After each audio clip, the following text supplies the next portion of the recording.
Ya, bien queridos amigos, vamos a desarrollar este segundo tema que también es bonito. Se llama falla o injuria. Ya con ese nombre lo vamos a ver en la literatura actual. Falla o injuria renal aguda, justamente porque dice injuria renal aguda, ¿no? La sigla es AKI. Bien,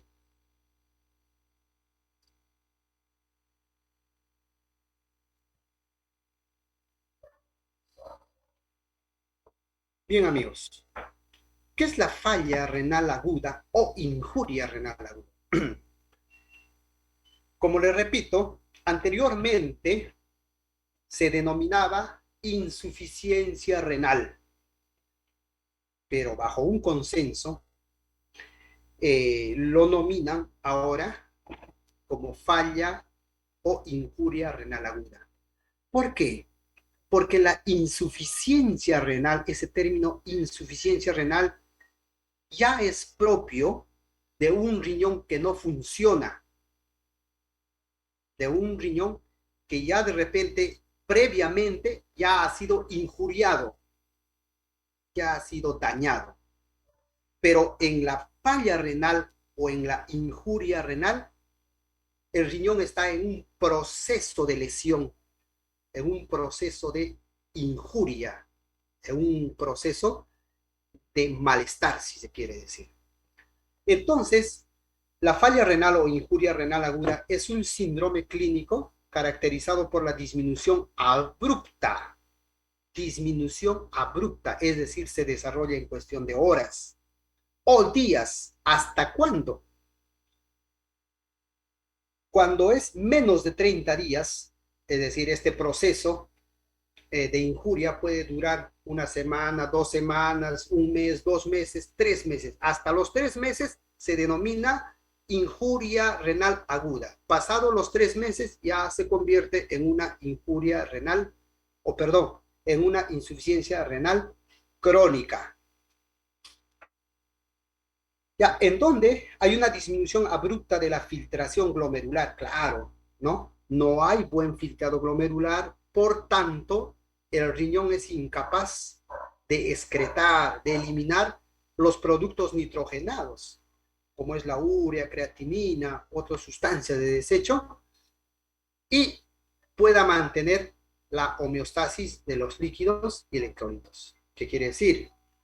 Al no eliminarse estas sustancias de desecho, estas sustancias nitrogenadas, entonces altera el equilibrio homeostático. ¿Y por qué se caracteriza esta falla renal aguda? Esta falla renal aguda se caracteriza básicamente porque existe una hiperazoemia, un aumento del nitrógeno ureico en sangre y una oliguria. Vamos a ir mencionando.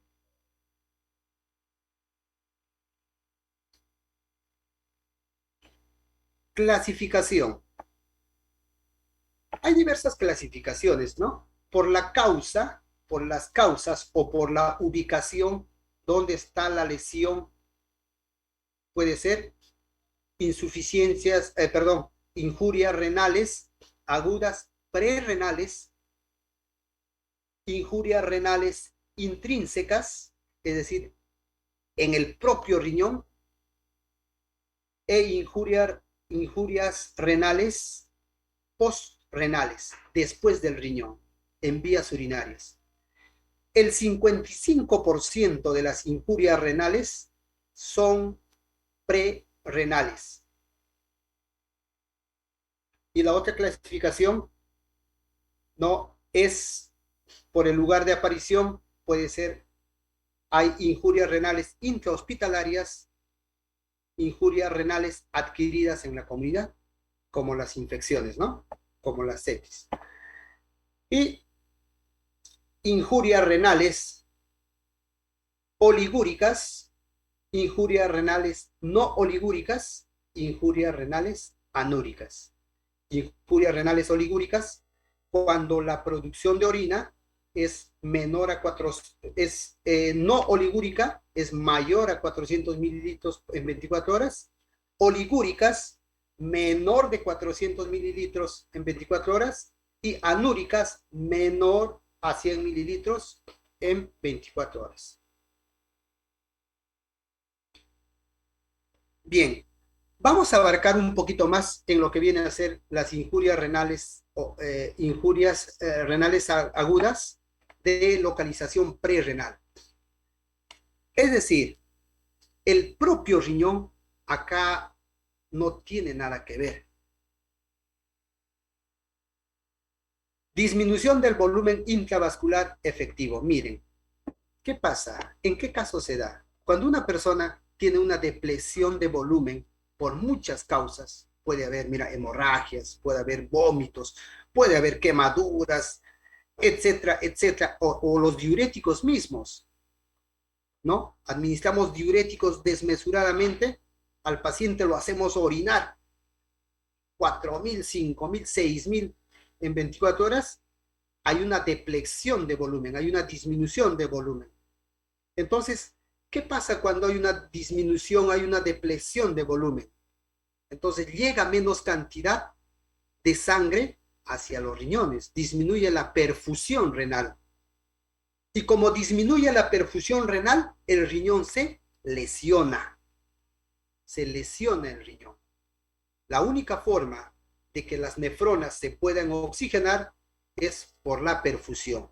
A mayor perfusión, mayor oxigenación, mayor nutrición de las nefronas. Por redistribución, en el caso de síndrome nefrótico, pancreatitis, con el mismo caso, ¿no? de un shock séptico, ¿no? En un shock distributivo, en donde el líquido pasa hacia el espacio intersticial. Si pasa el líquido al espacio intersticial, entonces disminuye la cantidad de volumen intravascular.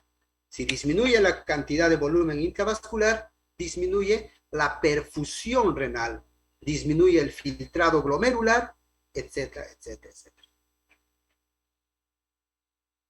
Igual, en pacientes asípticos, ¿no? Pacientes que tienen ascitis, pacientes que tienen derrame pleural, etcétera. Entonces, ¿qué hace? Este líquido, el líquido pasa a estos terceros espacios, a los espacios virtuales, como es el espacio peritoneal, el espacio interpleural. Entonces, hay una depleción, hay una disminución de líquidos. Reducción del gasto cardíaco por múltiples causas. En un shock cardiogénico, en un paciente con infarto del miocardio, en un paciente con insuficiencia cardíaca congestiva, en un paciente con arritmia cardíaca, ¿qué pasa? El volumen sistólico, la cantidad de volumen que expulsa el corazón en cada contracción es disminuido. Normalmente es de 60 a 80 centímetros cúbicos en cada contracción. Pero por estos múltiples problemas que hemos mencionado, el shock cardiogénico, el infarto del miocardio, la insuficiencia cardíaca congestiva, este volumen sistólico disminuye. Ya no es 80, ya no es 60, será pues la mitad, 40. Y si es 40, disminuye el volumen sistólico, disminuye la cantidad de sangre que perfunde hacia los tejidos. Disminuye la perfusión renal, disminuye el filtrado glomerular. Ahí está. Y ocasiona lesión renal. La vasodilatación periférica, como hemos mencionado, ¿no? En los casos de sepsis, en pacientes sépticos, producto de la sepsis hay una vasodilatación, ¿no? En pacientes con shock anafiláctico, pacientes con medicamentos de hipotensores, entonces existe una vasodilatación. Y los vasos sanguíneos, especialmente las venas, actúan como reservorios de sangre. Y si actúan como reservorios de sangre, entonces disminuye el retorno venoso, disminuye el volumen sistólico, disminuye el gasto cardíaco, disminuye la perfusión renal, lesión renal. Vasoconstricción renal. ¿Cuántas veces, no? Hemos visto a pacientes hipertensos. Pacientes hipertensos hacen lesión renal. ¿Por qué? Porque al haber vasoconstricción, disminuye, disminuye el flujo sanguíneo.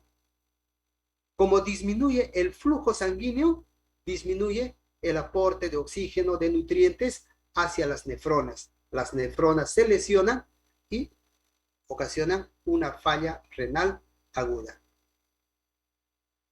Vasodilatadores de la arteriola eferente, de la misma forma, ¿no? Lo que viene a ser los inhibidores de la IECA, de la enzima convertidora de la angiotensina, producen vasodilatación. Por tanto, hemos mencionado de que eso va a producir la lesión de las nefronas.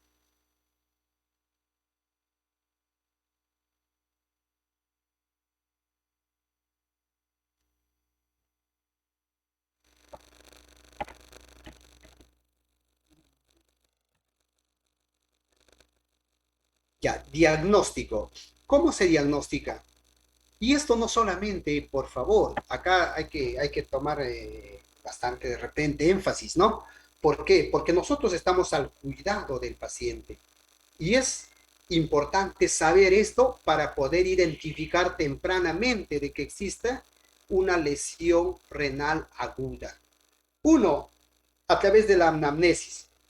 Antecedentes. El paciente si tiene antecedentes, ¿no? Antecedentes patológicos, una comorbilidad, entonces es muy probable que desarrolle insuficiencia renal. Ejemplo, un paciente con problemas hepáticos.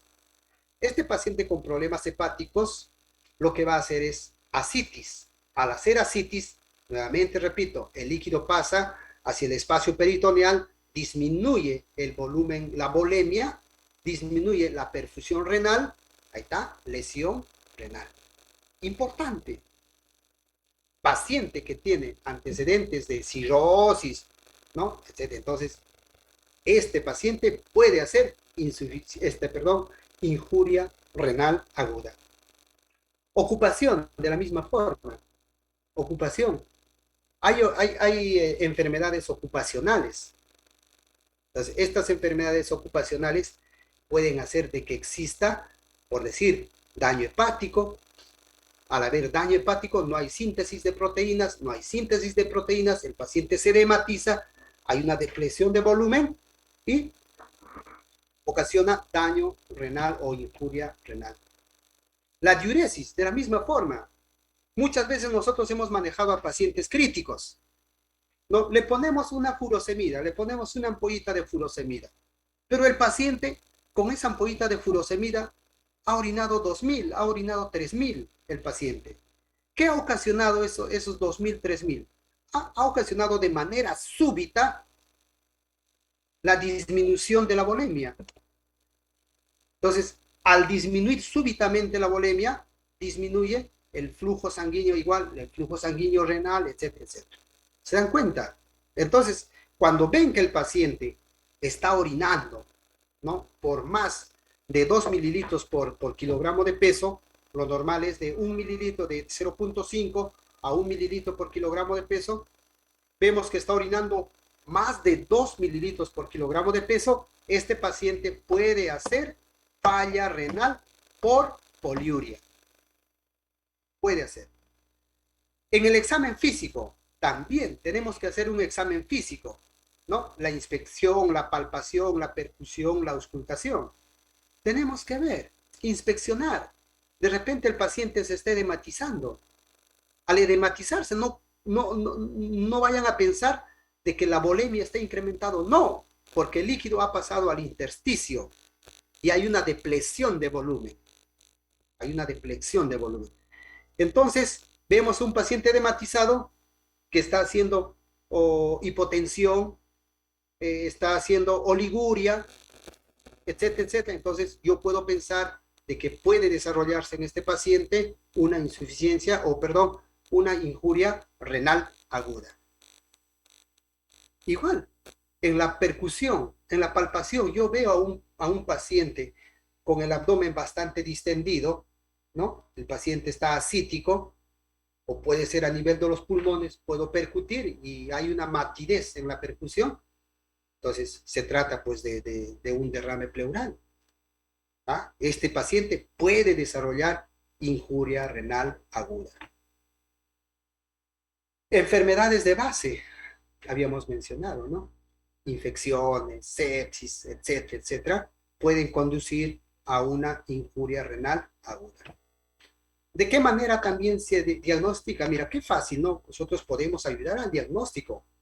Decimos, doctor, me parece que de este señor, ¿no? El abdomen está bastante distendido y a la percusión hay una matidez, ¿no? Está haciendo ascitis, a ver, ¿qué es esto del otro?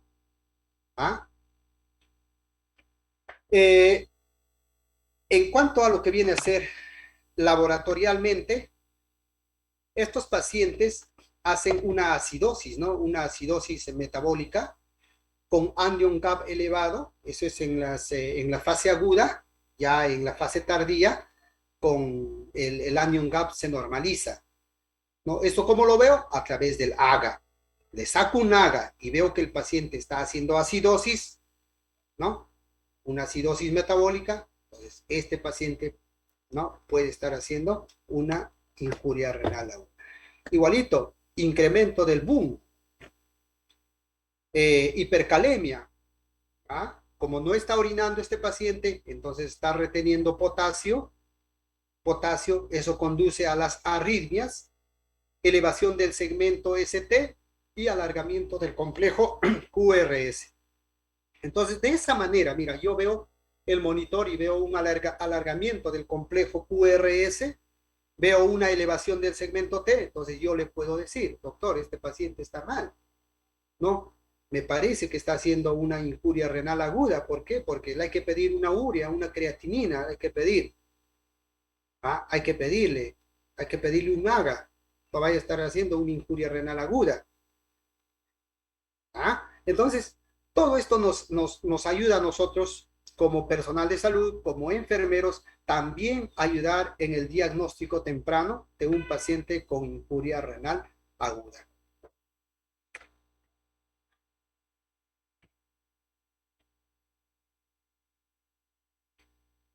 ¿Y qué signos y síntomas va a presentar el paciente que hace injuria renal aguda?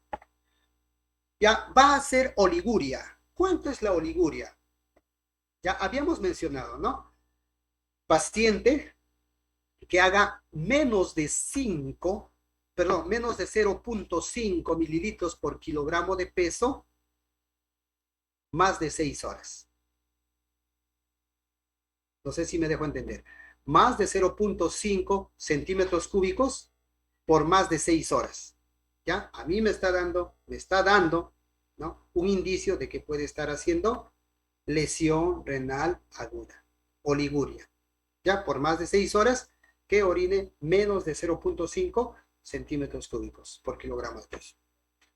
La hiperazoemia, ¿no? Vemos cómo está la urea, la creatinina, el boom. Entonces, eso también, ¿no? Va a indicar de que el paciente está haciendo injuria renal aguda. Síndrome hiperurémico. El síndrome hiperurémico en pacientes que hacen insuficiencia renal, en pacientes pues hay un deterioro del estado mental, ya no están pues alertas, ¿no? Estos pacientes están soporosos, en otros casos están pues hiperexcitados, ¿no? Están alterados. La función cognitiva, la función mental está alterada en estos pacientes. El síndrome hiperurémico también se caracteriza porque el paciente presenta distensión abdominal, náuseas, ¿no? Cefalea, etcétera.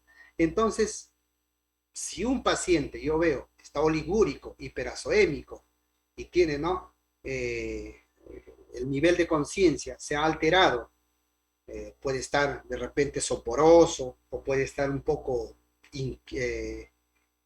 confuso, entonces me puede dar indicios de que se trata de lesión renal aguda.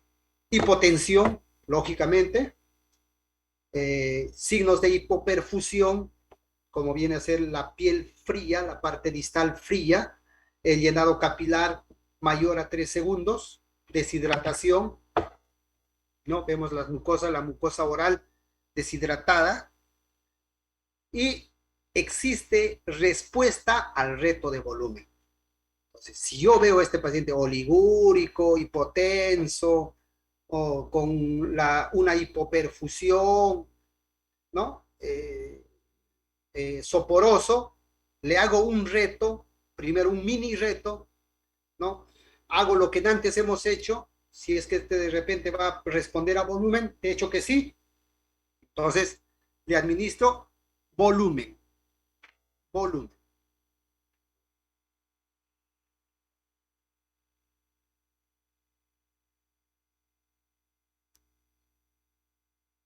Y esta es la clasificación.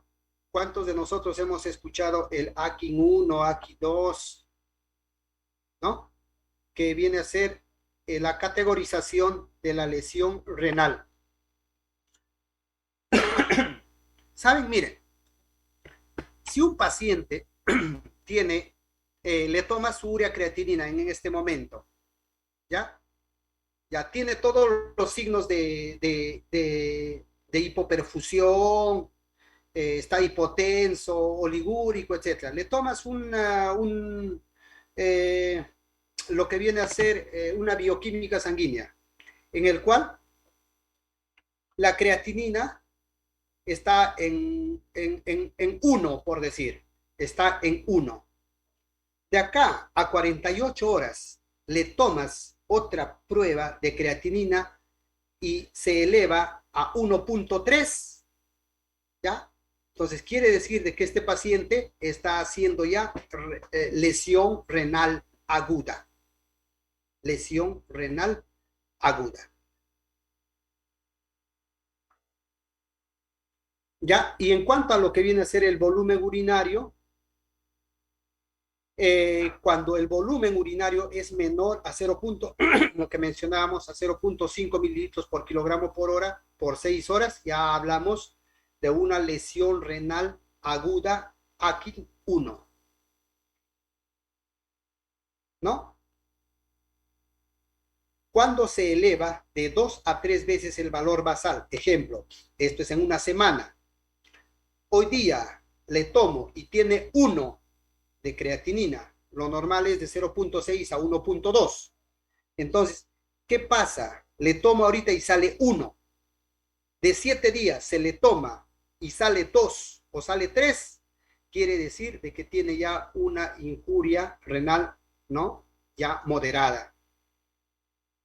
O si la diuresis es menor a 0.5 mililitros por kilogramo por 12 horas, por 12 horas. Y lo que viene a ser una falla renal severa es cuando se ha elevado el valor de la creatinina más de 3 veces al valor basal, al valor basal. Su valor basal, ¿cuánto es? Es 1 de una semana. Tomas la prueba y está en 4, listo. Daño, injuria renal aguda severa. ¿Ya? O la diuresis está menor a 0.5 mililitros por kilogramo, ¿no? Por 24 horas, o anuria más de 12 horas. Ahora, estos dos independientemente, o sea, no necesariamente estos dos, lo que vienen a ser la creatinina y la disminución de volumen urinario, sirven para el diagnóstico, ¿ya? Pueden ser de manera independiente lo que viene a ser el volumen urinario o la creatinina. Pueden dar ciertos indicios de que se trata de una lesión renal aguda. Ahora, nuestros amigos, los nefrólogos, ¿en qué se basan? Creatinina, creatinina. ¿Ya? El gold standard para de repente diagnosticar es la creatinina.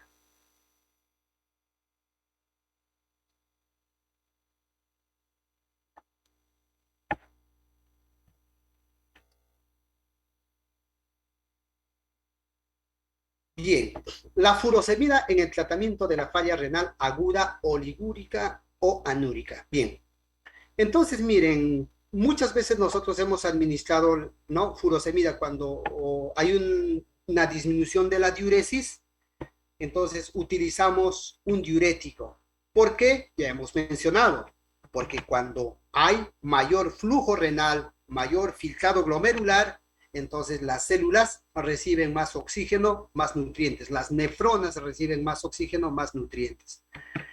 Entonces, le administras una furosemida de 20 miligramos, ¿no? 20 miligramos, una ampollita, ¿no? Puede ser en bolito, ¿no? O puede ser horario, puede ser horario. Pero, pero, cuando ya se mantiene una oliguria o una oligoanuria por más de las 6 horas, entonces ya se debe de iniciar la furosemida en infusión.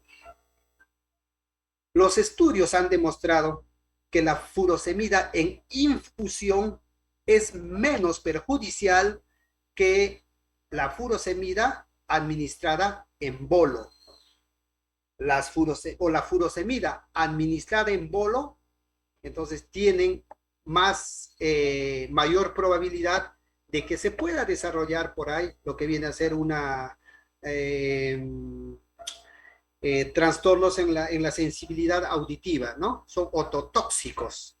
Dice, ¿no? Existen casos reportados de sordera irreversible con infusión temporal de 80 a 160 miligramos por hora.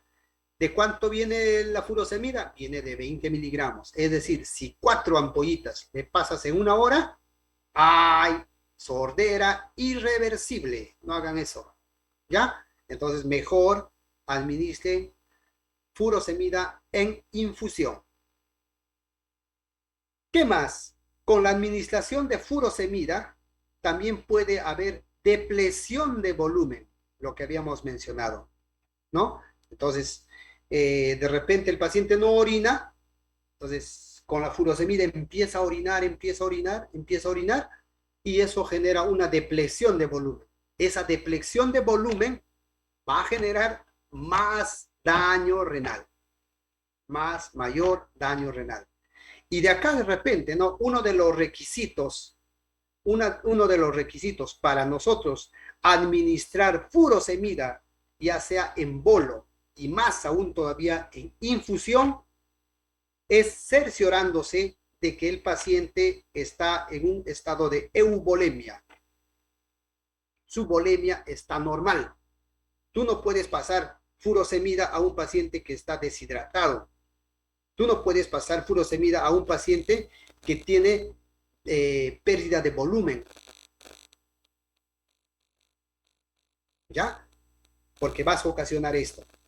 Más depresión de volumen, más falla renal. También la administración con furosemida lo que genera son trastornos electrolíticos. Claro, por supuesto. Porque es un diurético de asa, actúa a nivel de las asas de Henle. Y en las asas de Henle lo que hace es se reabsorbe el potasio. El potasio que normalmente filtra, ¿no? Se reabsorbe a nivel de las asas de Henle. Pero por acción de la furosemida ya no se reabsorbe el potasio, el potasio se pierde por la orina y el paciente entra en una hipopotasemia, en una hipocalemia. También, ¿no? Este exceso de pérdida de sodio, de cloro, hace que el paciente entre en un estado de alcalosis metabólica. Entonces hay que tener bastante cuidado cuando nosotros utilizamos este medicamento.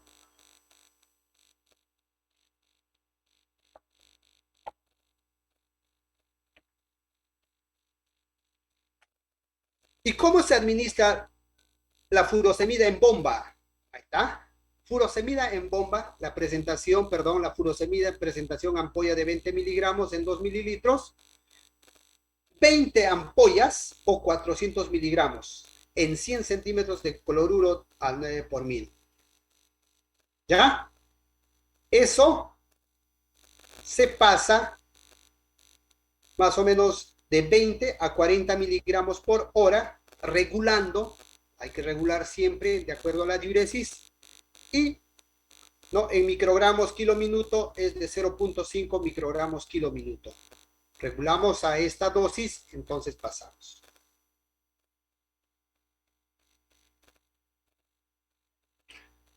Justamente acá tenemos una gráfica de una nefrona, ¿no? Cómo hay una lesión a nivel de las asas, perdón, cómo la furosemida actúa a nivel de las asas de Henle, ¿no? Evitando la reabsorción de potasio. Bien, queridos amigos, si tienen alguna pregunta, estoy muy llano a poderles contestar. Muchas gracias, licenciado Oscar. Sí, exactamente tenemos, bueno, vamos a continuar con las consultas que quedaron pendientes, pero también ha levantado la manito. Vamos a ver, Erika. Vamos a ver. Licenciada Erika, muy buenas tardes. ¿Desea hacer alguna consulta? O también vamos a permitir activar el micrófono a la licenciada Maribel Martínez. Buenas tardes, licenciada Maribel. Licenciada Maribel, puede activar su micrófono si desea hacer consulta. Buenas tardes.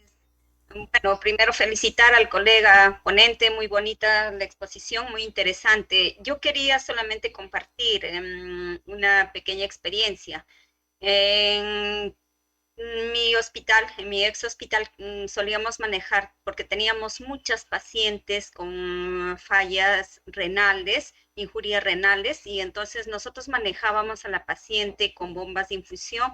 Preparábamos 10 ampollas de furosemida en 100 mililitros de cloruro y eso empezábamos a 5 cc por hora o 10 cc por hora. Pero a la par teníamos que hidratar bien a la paciente. Pasábamos cloruro a razón de 100, 120, muchas veces a 150 cc por hora, de tal manera que nos daba buenos resultados y evitábamos que nuestros pacientes progresen a una insuficiencia renal. Ahora, considerando también, ¿no? Agregando que, si bien es cierto, la furosemida ayuda para la función renal, para la eliminación de líquidos, también es un medicamento nefrotóxico y sí, coincido con el licenciado que dice que hay que tener mucho cuidado con el uso de la furosemida. Eso es todo. Muchísimas gracias. Muchas gracias, Maribel. Justamente, ¿no? Qué interesante la acotación y la aclaración, por supuesto, de que la producción o el ocasionar una poliuria medicamentosa, en este caso por un exceso de furosemida, puede también conllevar, ¿o no? Como mencionamos, puede conllevar a una insuficiencia renal por depleción de volumen. Justamente por eso, a la par que tú estás administrando la furosemida en infusión, también tiene que hidratar al paciente. Tienes que hidratarlo, tienes que reponer este volumen que está perdiendo por efectos de la furosemida.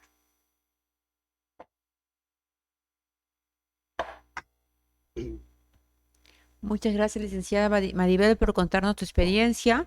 Muchas gracias, licenciado. Vamos a continuar ahora con las consultas también que están en el botón de preguntas y respuestas. Luz Marina, quisiera una consulta. La prueba dinámica que puso en mención con los pacientes en levantar los miembros inferiores, ¿es para coloides o cristaloides? Ya. Esas pruebas es para reponer a pacientes en estado de shock, ¿ya? Para reponer volumen a pacientes en estado de shock.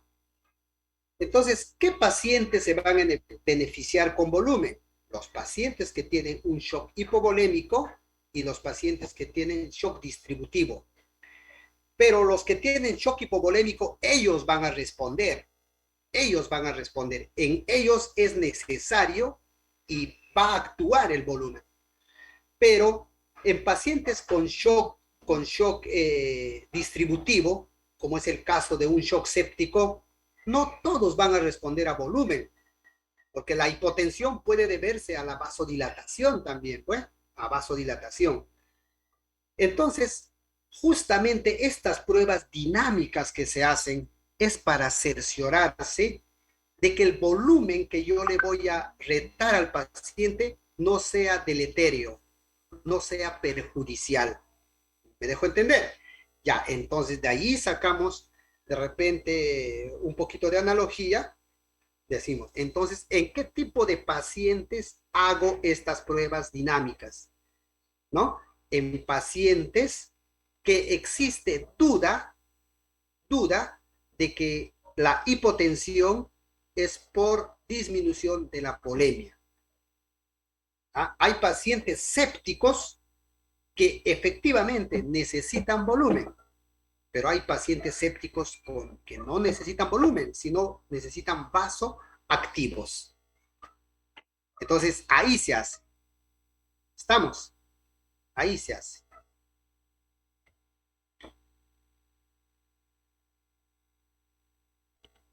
Perfecto. Gracias, Luz Marina, por tu consulta. Ahora, Yuseli Balki, bueno, tiene dos preguntas. ¿Y en qué caso utilizo solución polielectrolítica? Y también la siguiente consulta es, en caso de hipernatremia, ¿cuál es lo ideal? ¿Pasar agua libre o lactato de Ringer? Muy bien, Yuseni. Hemos hablado sobre las soluciones cristaloideas balanceadas, ¿verdad? Como las soluciones cristaloideas no balanceadas, ¿no? Si nosotros administramos en un volumen mayor, pueden ocasionar una acidosis hiperclorémica. Pero estas soluciones polielectrolíticas, ¿no? Como es la solución de Ringer, es una solución polielectrolítica porque tiene varios electrolitos, tiene magnesio, tiene calcio, tiene glucosa, tiene cloro, tiene sodio. Entonces, es recomendable estas soluciones balanceadas. ¿Ah? Las soluciones balanceadas se asemejan, ¿no?, en su composición química a la del plasma sanguíneo y tiene menos efectos nocivos. Entonces, de preferencia, si tenemos lactato de Ringer, tenemos soluciones polielectrolíticas, retemos con esas sustancias, ¿no? Ahora, si no tienes, ya pues lo último que queda, ¿no? Cloruro de sodio al 9 por mil. Ya, ahora, ¿en qué caso se da soluciones agua libre? Bien, en pacientes que hacen hipernatremia por encima de 100, de 162, 165 miliosmoles por litro de sodio, entonces han demostrado de que es más efectivo disminuir esta hipernatremia con agua libre por sonda nasogástrica, ¿no? 200 centímetros cúbicos cada 2 o 4 horas, dependiendo a cómo está el sodio. El sodio. ¿Ya? Así es. Entonces, es efectivo. El agua libre por sonda nasogástrica es muy efectivo para disminuir la hipernatremia. Gracias, Yuseli. Y bueno, Jordi también, bueno, Jordi siempre está en constante consultas. Gracias, Jordi, por participar. Jordi Montes mencionó el anion gap. ¿Cómo se calcula? El anion gap es una fórmula para calcular el sodio, 2 sodios más glucosa, no recuerdo bien. Hay una fórmula para calcular el anion gap. ¿Ya? Ese 2 sodios más glucosa, no recuerdo bien, pero ya para la próxima muy seguro que lo voy a tener en la cabeza, no me cabe tantas fórmulas. Ya, Jordi, gracias Jordi, pero es 2 sodios, algo por ahí. Algo por ahí. De todas Ya, formas, para la próxima, de seguro que vamos a tenerlo ya muy presente la fórmula del anion gap. perfecto. Bien, a ver, aquí Caterín Alcalá nos dice, la solución polarizante contiene dextrosa 33.3% y también la insulina R. El maestro Soca el día de ayer ha mencionado eso, ¿no? Las soluciones polarizantes, cómo se preparan las soluciones polarizantes. Y bueno, pues efectivamente las soluciones polarizantes se preparan pues con dextrosa al 33%, 5 ampollas, más 10 unidades de insulina R, ¿no? Eso tiene que ser pasado más o menos en 30 minutos a 1 hora, de tal manera de que esta solución glucosada más la acción de la insulina permeabiliza la célula para que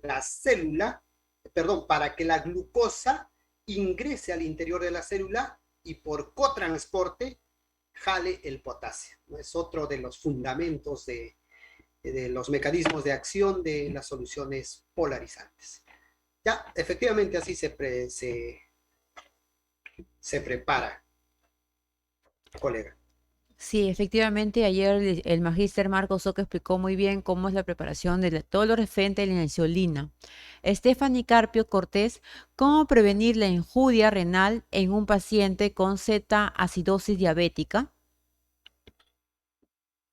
Ya, en unos pacientes con cetoacidosis diabética, miren, estas sustancias nitrogenadas ya son altamente lesivas para el riñón, para el propio riñón, para el cerebro. ¿Ya? Entonces, ¿qué es lo que se hace? Lo que se hace en pacientes con cetoacidosis, tienes que lograr una diuresis, pero forzar a los riñones a que puedan eliminar, ¿no? Estas sustancias acumuladas, estas sustancias nitrogenadas, ¿no? De esa manera se protege al riñón. Entonces, al eliminar estas soluciones nitrogenadas, este exceso de boom, este exceso de urea, creatinina, de los mismos ácidos, ¿no? Del productos de la cetoacidosis diabética, lesionan al riñón. ¿Y cómo se elimina? ¿No? Con la administración, con la fluidoterapia, se administra cloruro de sodio a 0,9, entonces hay que forzar a que el paciente eh, orine. Entonces, de esa manera se protege a los riñones. Muchas gracias, licenciado Oscar. Una última pregunta desde el botón del chat. Caterina Alcalá Godoy, ¿el agua estéril se puede pasar solo por vía endovenosa o tiene que ir agregado siempre con electrolitos? En cuanto a un paciente con hipernatremia. Ya. El paciente con hipernatremia, mira, el agua destilada es agua, es agua pura, no tiene solventes, perdón, no tiene solutos. Ya, y como no tiene solutos, es una solución hipotónica. Ya, es una solución hipotónica. ¿Qué le da la tonicidad? Le da la tonicidad el número de partículas disueltas. Entonces, ¿no? De acuerdo a la indicación médica, quiere buscar una solución hipotónica, mira, una solución hipotónica, por decir, el sodio de este paciente está en 165. Estamos. Ya, como medida, van a hacer administración de agua libre por sonda nasogástrica o la administración de repente de soluciones hipotónicas por vía endovenosa. Si le van a pasar solamente el agua destilada, no está bien, porque es una solución sumamente hipotónica, y va a haber lesión, igualito va a haber lesión celular. Entonces, ¿qué hacen? Más o menos para que amortigüen esta demasiada hipotonicidad, se le agrega, ¿no? Se le agrega de repente un hipersodio, viendo los niveles de natremia. ¿Cómo está la natremia? Entonces yo le aumento un hipersodio. Al agua destilada, un hipersodio y se le pasa al paciente. Ajá. Gracias. Tenemos también, ha levantado la manito Gina Milagros. Licenciada Gina, muy buenas tardes. Puede activar su micrófono. Buenas tardes, ¿me escucha? Sí, licenciada, le Sí, escuchamos. Una consulta, la carbamazepina, ¿qué acción tiene cuando el paciente tiene poliuria? la carbamazepina es un anticonvulsivante, ¿ya? La carbamazepina es un anticonvulsivante. Entonces, la carbamazepina lo que ocasiona es poliuria. ¿Pero por qué produce poliuria? Mira, ¿quiénes regulan las pérdidas de, de sodio y de agua? La hormona antidiurética, la aldosterona. Entonces, por ahí, ¿no? Lo que hace es inhibe la acción de la aldosterona. Entonces, lo que produce es esto, pues, ¿no? Poliuria. Es igual, ¿no? A ver, así más o menos a manera de conversación. Cuando uno ingiere bebida alcohólica, ¿por qué? No una cerveza, ¿por qué inmediatamente se va al baño? ¿Por qué? ¿Por qué le hace orinar? ¿Por qué? Porque el alcohol inhibe la acción de la aldosterona. Y como inhibe la acción de la aldosterona, también se inhibe la acción de la ADH, ¿no? Entonces, eso hace que haya producción de orina, ¿ya? Entonces, la carbamazepina, uno de sus efectos adversos es eso, ¿no? Produce poliuria.